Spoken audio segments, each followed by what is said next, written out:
우리 함께 기도하겠습니다. 사랑의 하나님 감사합니다. 오늘 새벽에도 저희들을 주 앞으로 불러주시고 하나님을 예배하게 하시며 하나님의 마음을 또한 하나님의 뜻을 알아갈 수 있는 귀한 말씀을 대하는 시간 갖게 하여 주셔서 감사합니다. 이 새벽 우리가 함께 합심하여 기도할 때에 하나님의 계획하심과 또한 하나님의 뜻, 또한 나의 삶에 함께 하시는 하나님의 사랑과 선하심을 발견하는 귀한 새벽의 시간 되게 주여 축복하여 주시옵소서. 우리의 마음을 주님께서 다스려 주옵시고 우리의 삶의 진정한 주관자는 하나님이 되심을 저희들 인정하는 자리가 될 수 있도록 축복하여 주시옵소서. 주일에 예배하고 또한 주일에 하나님 안에 거하는 우리 하나님의 백성들이 한 주간의 일상 속에서도 주님 안에 거하는 자들 되게 하시고 주님 안에서 주님께 붙들림 받은 자들로서 살아가는 귀한 그리스도인들이 되어질 수 있도록 아버지여 함께하여 주시옵소서. 이 새벽 하나님이 허락하신 말씀을 저희들 대합니다. 우리의 마음의 문을 열어주시고 우리의 귀를 열어주시며 하나님께서 바라는 것을 볼 수 있는 눈을 뜨게 하여 주시어서 아버지를 더욱더 깊이 알고 또한 그 알게 된 하나님을 삶에 삶에서 경험하고 체험하는 우리의 신앙이 되게 하여 주시옵소서. 이 모든 말씀 예수 그리스도 이름으로 기도합니다. 아멘. 하나님 말씀 함께 보겠습니다.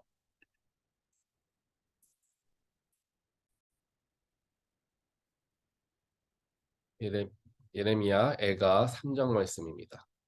19절부터 33절까지.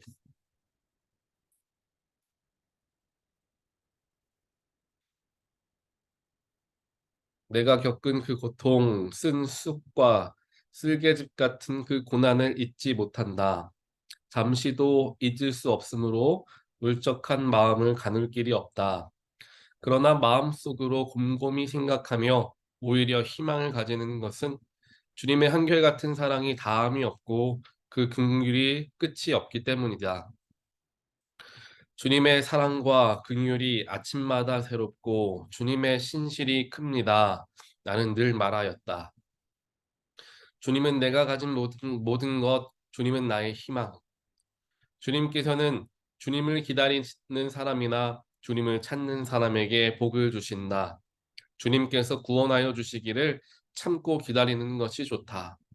젊은 시절에 이런 멍에를 짊어지는 것이 좋고 짊어진 멍에가 무거울 때에는 잠자코 있는 것이 좋고 어쩌면 희망이 있을지도 모르니 겸손하게 사는 것이 좋다.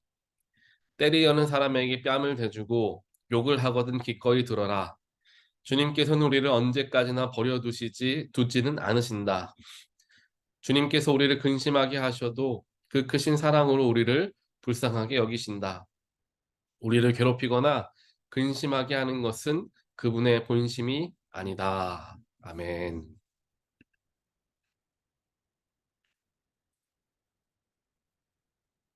어제 교회에서 나와서 집을 향해서 오고 있는데 자동차가 좀 뭔가 이상한 거예요. 그래서 왜 이러나 하고 알지 못했어요.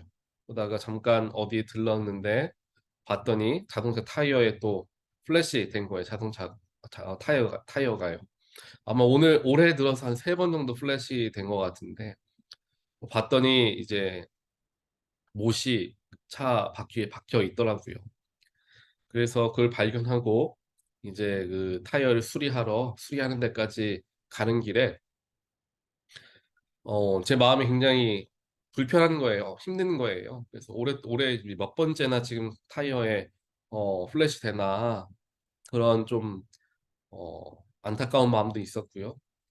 또 뭔가 생각보다 때 뜻하는 대로 또 생각하는 대로 삶이 그렇게 이루어지지는 않는구나라는 생각들이 막 겹치면서 조금 마음의 어려움이 찾아왔습니다. 그래도 차를 타고 타이어를 수리하는 곳까지 가서 차를 맡기고 잠깐 자리에 앉아 있는데 그날따라 어제따라 햇볕이 굉장히 따뜻하게 비치더라고요. 그리고 창가에 앉아 있는데 햇볕이 굉장히 따뜻하게 더 많이 느껴지게 되었던 것 같아요. 그때 제 마음속에 들었던 생각이, 그래도 뭐 자동차를 타고 가다가 사고가 나지 않은 게 얼마나 감사한가. 또 그런 거와 동시에 타이어가 플랫이 됐는데, 여러분도 경험해 보셨겠지만 그 나사나 못이 타이어의 사이드 부분에 박히면은 타이어를 아예 새로 갈아야 되잖아요. 그런데 가운데에 박혀 있어서 그거를 수리할 수가 있었습니다. 그리고 수리하는 것은 따로 돈이 들지 않더라고요. 그래서 또 감사하다라는 생각도 들었고, 또 어제는 그 타이어 샵에 기다리는 사람이 거의 없어가지고 금방 된다라는 얘기를 듣고, 또 그 속에서 감사한 생각을 하게 되었던 것 같습니다. 안 좋은 것만 생각하고 또 힘든 것만 생각하면 마음이 계속해서 불편할 수밖에 없는 게 사실입니다. 하지만 그 와중에서도 감사한 것들이 감사한 것들을 찾다 보면 얼마든지 그 속에서 감사한 제목들을 발견할 수가 있게 된다는 거죠. 물론 이것이 쉽지만은 않은 것입니다. 어려운 일과 근심되는 일이 찾아왔을 때 그 속에서 한숨 짓기보다는 감사 제목을 찾는다는 것이 얼마나 어려운 일인지 우리 모두는 잘 알고 있죠. 그 상황이 힘들 때가 더욱 그렇습니다. 하지만 그럴 때일수록 우리는 하나님의 자녀다라는 것을 기억을 해야 되겠죠. 오늘 말씀이 바로 그와 같은 내용의 말씀이 됩니다. 예레미야는 눈물의 선지자다라고 이야기하지 않습니까? 나라가 멸망하는 것을 바라보고 또 하나님께서도 그것을 뜻하고 계신다는 것을 알고 있는 예레미야의 마음은 얼마나 힘들까요?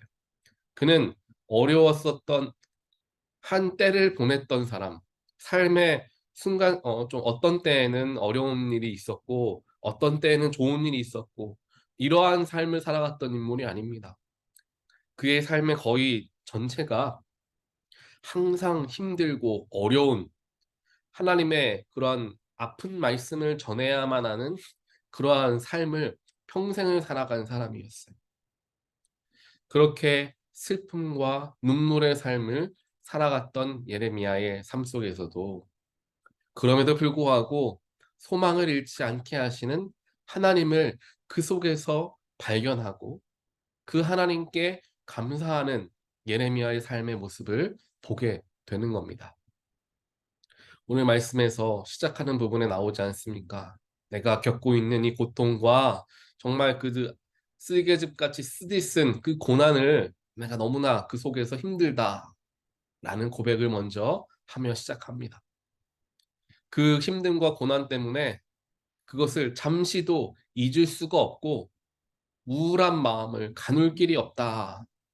예레미야 선지자조차 인간과 똑같은 모습을, 우리와 똑같은 연약한 모습을 보이는 거죠.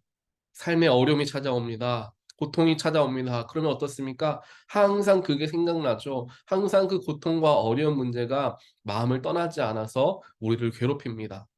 밤에 잠도 잘 오지 않고 음식을 먹을 때에도 맛이 없게 느껴질 정도로 굉장히 그 어려운 문제들이 우리의 삶에 깊숙이 다가올 때가 있습니다.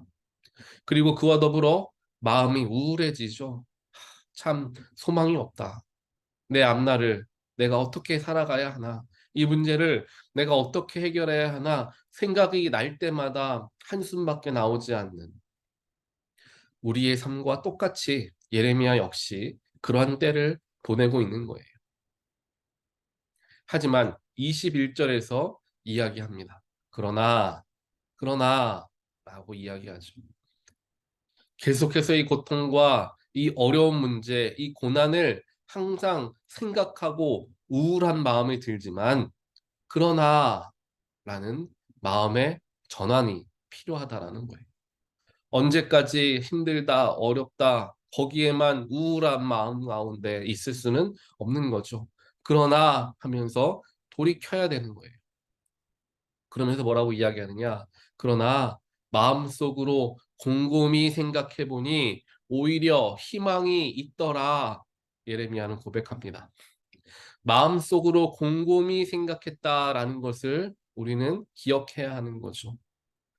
삶에 어려움이 있고 힘든 문제가 있지만 그래서 우울하고 힘들지만 그럼에도 불구하고 그러나 우리가 곰곰이 생각해 보니까 그래도 감사한 것들이 있지 않나.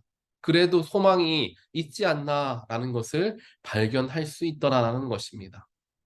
문제만 바라보고 문제만 생각하고 어떻게 문제를 해결할까 거기에만 집중되어져 있던 마음을 뒤로 하고 마음속으로 곰곰이 생각해보고 한 걸음 물러서서 그 문제를 바라보다 보니까 감사함이 있는 거예요. 그래, 소망이 있다. 그래, 하나님이 함께 하시지라는 마음이 들기 시작한다라는 겁니다. 그 다음 22절부터는 이제 하나님을 찬양하는 이야기들이 기록이 되어 있습니다. 하나님은 한결같고 사랑이 다함이 없고 긍휼하신 분이십니다. 예레미야 고백하죠. 그 긍휼하심과 사랑이 아침마다 새로워집니다. 새벽마다 나를 사랑하심으로 깨우시는 하나님, 나에게 눈을 뜰 수 있는 삶을 생명의 호흡을 주신 하나님, 그 긍휼하심이 아침마다 새롭게 나에게 다가옵니다. 내 평생의 삶을 뒤돌아보면 내가 오늘까지 생을 이어갈 수 있었던 그 모든 것이 매일같이 허락하신 하나님의 은혜였습니다. 그렇죠. 저와 여러분 가운데 삶에 아무리 어려운 문제가 있다 하더라도 오늘 눈을 뜨게 된 것보다 큰 일이 어디 있습니까? 큰 축복이 어디에 있습니까? 어제 잠을 자다가 생을 마감한 사람들도 수없이 많을 겁니다. 그 중에서 우리는 눈을 뜨게 됐고 호흡을 하게 됐다라는 것만으로도 우리에게는 큰 은혜이죠. 그리고 매일같이 그 은혜를 하나님께서 주시니 하나님은 신실하신 분입니다. 예레미야는 고백하죠. 그렇게 고백하다 보니까 우리의 예레미야의 시선이 이 한 고통과 고난의 문제에서 하나님께로 옮겨가게 된 거예요. 그러니까 24절에 이야기하죠. 주님은 내 모든 것입니다. 주님이 나의 희망입니다. 고백하는 거예요. 이러한 고백이 우리의 입술에서 항상 끊이지 않게 되기를 간절히 소원합니다. 문제를 생각하고 삶의 어려운 문제와 무게를 생각하다 보면 우울하고 힘들지만 깊이 곰곰이 생각하며 관점을 돌려 하나님을 바라보니 하나님은 내 모든 것이다 고백하는 거예요. 삶을 바라보면 소망이 없고 희망이 없는데 주님을 바라보니 주님이 나의 소망이 되십니다. 주님이 나의 희망이 되십니다. 오늘 예레미야의 고백처럼 우리의 삶에 이러한 고백이 있게 되기를 간절히 원합니다. 그렇게 문제에서부터 우리의 시선을 돌려 하나님께로 우리의 시선을 맞추니까 예레미야가 이제 어떻게 고백하느냐? 젊은 시절에 이런 멍에를 짊어지는 것이 좋다. 짊어진 멍에가 무거울 때도 있겠지만 그래도 참고 견디는 것이 현명한 것이다. 분명히 하나님께서 나와 함께 하시고 주님이 나의 소망이 되시니 겸손하게 살아가며 기다릴 때 분명 하나님께서 우리를 건져 주실 것이다. 예레미야는 고백합니다.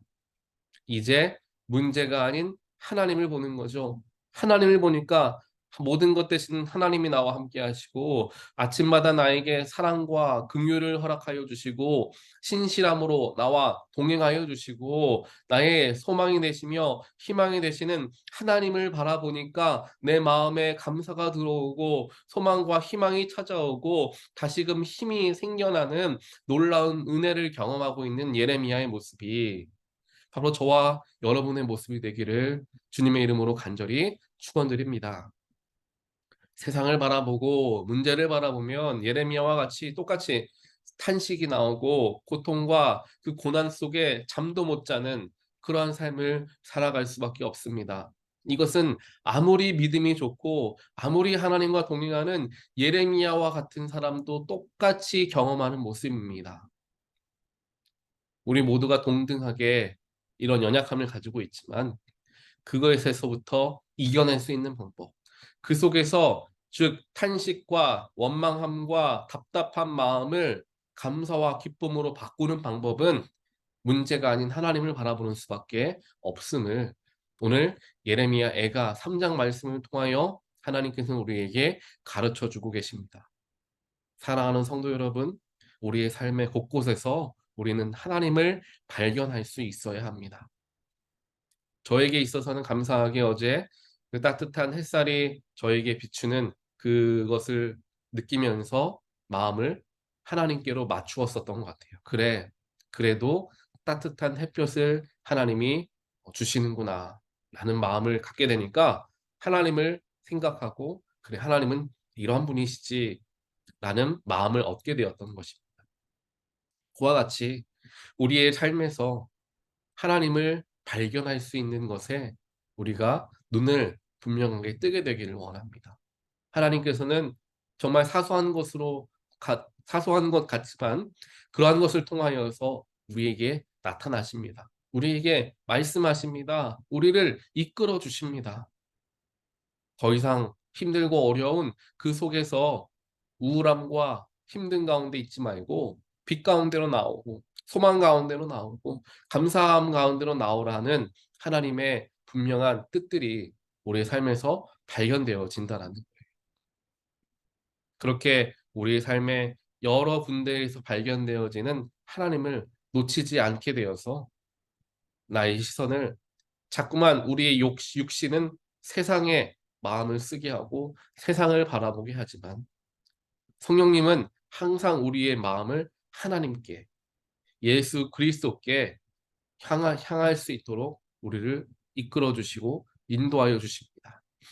그 성령님의 인도하심을 오늘 우리가 함께 경험하게 되기를, 또한 발견하게 되기를 주님의 이름으로 간절히 축원드립니다. 또한 오늘 예레미야의 고백처럼 주님의 사랑은 다함이 없고 긍휼하심은 끝이 없습니다. 주님의 사랑과 긍휼이 아침마다 새롭고 주님의 신실이 큽니다. 라는 고백을 통하여 오늘 하루를 살아가며 하나님은 사랑의 하나님, 하나님의 은혜는 날마다 새로운 은혜임을 찬양하게 되는 그러한 저와 여러분 되시기를 다시 한번 주님의 이름으로 간절히 축원드립니다. 우리 함께 기도하겠습니다. 사랑과 은혜의 하나님 감사합니다. 오늘 말씀을 통하여서 비록 우리가 때때로 경험하는 어려운 문제와 고난의 길 속에 탄식하고 생각을 할 때마다 잠을 이루지 못한 그러한 답답한 때를 보낼 때도 있지만 오늘 예레미야와 같이 그러한 때에 하나님께 시선을 돌리는 것이 가장 현명한 것임을 깨우쳐 주셔서 하나님 감사합니다. 나의 삶에서 곳곳에서 찾고 생각해 보면 감사할 수 있는 제목이 수도 없이 많음을 우리는 발견하게 됩니다. 삶을 살아가게 되는 것, 호흡을 허락하여 주시는 것, 건강 또한 주시는 것, 가족을 주시고 수많은 은혜를 나에게 허락하여 주시는 것, 그것만으로도 감사가 끊이지 않아야 하는데 그런 것들은 다 잊은 채 없는 것만, 부족한 것만 생각하다 보니 탄식하고 불평하고 원망하는 우리의 모습이 되는 것 같습니다. 하나님께서 오늘 예레미야가 3장 말씀을 오늘 하루 살아가는 동안 순간순간 떠오르게 하여 주시어서 그 말씀을 의지하며 살아갈 때에 하나님의 손길을 삶에서 발견하게 하시고 삶의 작은 부분 속에서 역사하시는 주님의 은혜를 체험하게 하여 주시어서, 그래, 하나님은 지금도 나와 함께 하시지. 나의 모든 소망은 하나님의 손 안에 있지. 라고 생각하며 오늘 하루도 하나님 안에서 감사와 기쁨의 삶이 되어질 수 있도록 우리 모든 자들 주님께서 축복하시고 함께하여 주시옵소서. 또한 우리 온타리오 교회 가운데도 늘 주님 힘주시고 능력 허락하여 주시어서 우리 교회에도 이러한 하나님의 빛과 또한 하나님의 소망과 희망이 끊이지 않는 놀라운 일들이 가득가득 채워지는 귀한 교회 공동체 되어질 수 있도록 하나님께서 온 성도들 가운데 함께 하시고 우리 교회 가운데 축복하여 주시옵소서. 이 모든 말씀 예수 그리스도 이름으로 간절히 기도드리옵나이다. 아멘.